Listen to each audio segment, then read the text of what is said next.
Située dans le Finistère Nord, Tréflez possède un littoral singulier, connu principalement pour ses dunes. Appelées dunes de Kerema, celles-ci sont dotées d'un patrimoine naturel exceptionnel et d'une riche biodiversité. Elles possèdent également un patrimoine historique de grande valeur, tel que la chapelle Saint-Guevroc, datant du VIe siècle. Les particularités environnementales de ce lieu ont permis de l'inscrire en 2011 site Natura 2000. Cette réglementation permet de maintenir la diversité biologique du milieu et de prendre en compte les activités humaines telles que les promenades à pied, l'observation et la découverte de l'avifaune et les sports nautiques. Nous sommes allés à la rencontre de ces différents usagers et leur avons posé plusieurs questions afin de comprendre comment ce site parvenait à concilier pratique et préservation de l'environnement. C'est un de mes spots de kite ici, effectivement, un régulier et favori. Pour la pratique du kite, effectivement, c'est un spot qui est quand même super intéressant.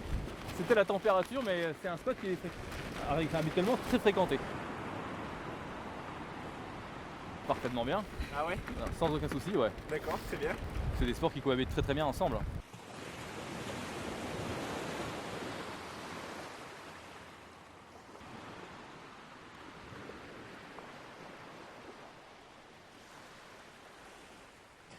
C'est très plaisant de se balader ici. Il y a des petites mares pour se baigner, c'est très bien. Le sable est fin, il y a beaucoup de coquillages. En fin de compte, l'eau, les gens disent elle est froide. Non, moi je me baigne toute l'année, pas aujourd'hui, mais je me baigne très très souvent.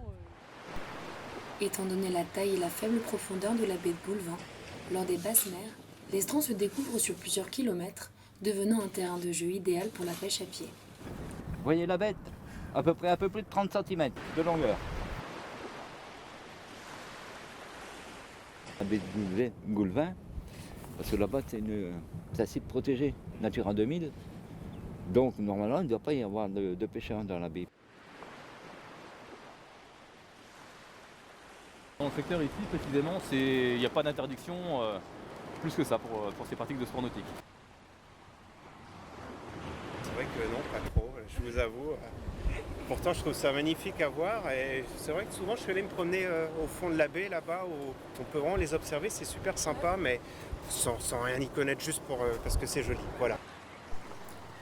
Nous nous sommes aperçus que les usagers du littoral ne connaissaient que partiellement les réglementations, mais que cela n'empêchait pas une bonne cohabitation avec les espèces protégées, telles que l'aigret de Garzette, le vanneau huppé ou le gravelot à collier interrompu.